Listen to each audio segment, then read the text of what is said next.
Салам достор, менден Кытайдын Шинжаң Уйгур автономдуу облусу тууралуу видеоматериал даярдашымды өтүнүшкөн эле. Мен бул кызыктуу аймак тууралуу тарыхый фактыларга таянып, атайын видео баяндама берүүнү туура көрдүм. Маалымат үчүн билип алганыңыз ашыктык кылбайт. Анда кеттик. Шинжаң Уйгур автономдуу облусу Кытайдын түндүк батышында жайгашкан область. Кытайдын карамагындагы эң ири аймак. Анын орус тилинде Синьцзян деп аташат. Шинжаң Уйгур автономдуу облусу Азиянын ортосунда жайгашкан. Анын аймагы 1,664,807 квадрат километр. Бул Кытайдын 6дан 1 бөлүгү болуп эсептелет. Ал 8 мамлекет менен чектешет. Монголия, Россия, Казакстан, Кыргызстан, Тажикстан, Афганистан, Индия жана Пакистан аймагы менен чектешет. Борбор калаасы жана эң ири башкы шаары Үрүмчү шаары. Байыркы доорлордо бул аймактан улуу жибек жолу өткөн. Аймактын түндүк тарабын Жунгария кумдуу чөлү ээлейт. Түштүк тарабын Такламакан кумдуу тегиздиги курчап турат. Тянь-Шань тоо кыркаларынын батыш тарабы менен курчалып, эң бийик чокулары 7000ге чейин жетет. Калкынын саны 2019 жылдагы маалыматтарга караганда 23,217,000 адамды түзгөн. Шинжаңда 47 улут жашайт. Алардын көпчүлүгүн уйгурлар жана Хан Кытай улуту түзөт. Ошондой эле казактар, дунгандар, айраттар, монголдор, кыргыздар, вахандар, өзбектер, манжурлар, татарлар жана ошондой эле орустар да жашайт. Орто Азияда Сталин доорунда миңдеген казактар жана кыргыздар, өзбектер жана башка улуттар чыгыш Түркистанга, тагыраагы азыркы Шинжаң аймагына көчүп өтүшөт. Сталиндин дүйнөдөн өткөндөн кийин казактардын Казак СССРине жыпырк чыгып кетүүсү башталат. 1962 жылы 60 миңден 100 миңге чейинки уйгурлар жана казактар, дунгандар СССРге, тагыраагы Казакстанга жана Кыргызстанга көчүп өтүшөт. 19-кылымдын орто ченинде Цин империясы батыш менен опиум согушун алып барган учурда Шинжаңда 7 шаар мамлекети пайда болот. Ал эл аралык аренада мамлекет катары кабыл алышына абдан аракет кылып көрдү. Тилекке каршы ал 1875 жылы Цин империясы тарабынан жок кылынды.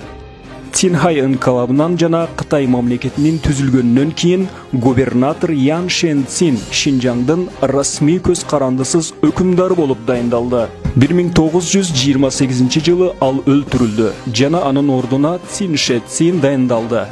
Цин Шэциндин саясаты кумул козголоңун козгоду жана Чыгыш Түркистан Ислам Республикасынын түзүлүшүнө алып келди. 1933 жылында Цин Шэцин менен биргеликте кызмат кылган орус ак гвардиясы ага каршы козголоң көтөрдү. Цин Шэцин СССРге качууга мажбур болду жана Шэн Цзицай Шинжаң губернатор болуп дайындалды.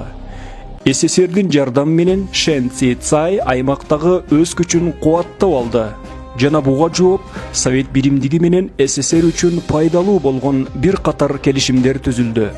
1941 жылы январь айында Шэн Цзицай Совет биримдиги өкүлчүлүгүнө Шинжаңды СССРди 17-чи Союздук Республикасы кылып кошуп алууну өтүндү. Февраль айында тескери жооп келди. Экинчи дүйнөлүк согушу башталгандан кийин Шинжаң облусу Советтер Союзуна түрдүү каражаттарды жүн иштетип чыгаруу менен жардам берүүнү баштады. Бирок 1942 жылы Шэн Цзицай катарынан козголоңдорду жасап жана Чыгыш Түркистан инкилабына алып келген антисовет жана антикоммунисттик саясатын алып барууну баштады. Германия согушунда утулуп баратканын анык болгон соң Шэн СССРге дагы жардам берүүгө даяр болчу. Бирок Москва аны колдоону токтотту жана Кытай өкмөтү акимди алмаштырды. 1949 жылында Кытай коммунисттик партиясынын жеңип алуусунан кийин Шинжаң автономдуу облусу Кытай Эл Республикасынын карамагына кирди. Шинжаң Уйгур автономдуу облусунун иштеп чыгаруу тармагынын 80%-ын Орто Азия мамлекеттерине жөнөтүлгөн. Соода сатык тармагында эң алдыңкы өнөктөшү Казакстан. Шинжаңда эң көп сандагы гезит Кытай коммунисттик партиясынын Шинжаң Жибао гезити. Шинжаң өзүнүн мөмө жемиштери менен атактуу. Жүзүм, коон, дарбыз, пахта, буудай, жибек, жаңгак жана чарба тармагы менен белгилүү. Шинжаңда эң ири минерал нефт кендери бар. 19-кылымдын аягынан баштап туз, сода, алтын, нефт жана көмүр өндүрүү жаатына өнүккөн. Ак суу жана кара майда газ иштеп чыгаруу өнүккөн жана газ түтүкчөлөрү Шанхайга көгүлтүр от жеткирип берет. Шинжаңдын кайра иштетүү кирешеси 19,3 миллиард долларды түзөт. Шинжаңдын эң ири экспорту Ала Давана аркылуу Казакстанга жөнөтүлөт. Кытай чек арасындагы эркин соода зонасы Шинжаң менен Казакстан чек арасындагы Хоргос шаарында жайгашкан. Бул Кытайдын чыгышында кургактыкка жүргүзгөн эң ири соода порту болуп эсептелип, Азия базарларына кирүүгө мүмкүнчүлүк түзүлгөн. Урумчи ошондой эле Кытайдын эң ири соода борборлору жайгашкан чоң үлкүн шаар.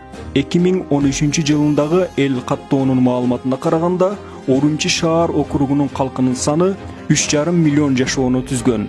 Шаардын 70% Кытайлар, уйгурлар 12%, дунгандар 8%, казактар 2%-нан ашуун, калган улуттар 1,8 башка улуттар.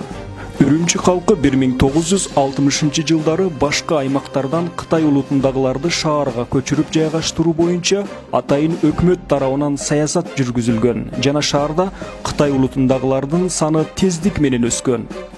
Кытайдын мындай саясаты менен этник топтордун азчылыгын алып келди. Эгер илгери Үрүмчи кичинекей уйгур шаары болсо, азыр бул шаар чыныгы Кытай метрополиси болуп калды. Диний көз караштан алып караганда шаар тургундарынын басымдуу бөлүгүн атеисттер түзүп, Кытай улутундагылар басымдуулук кылып калды. Ал эми ислам динин кармангандар уйгурлар, дунгандар.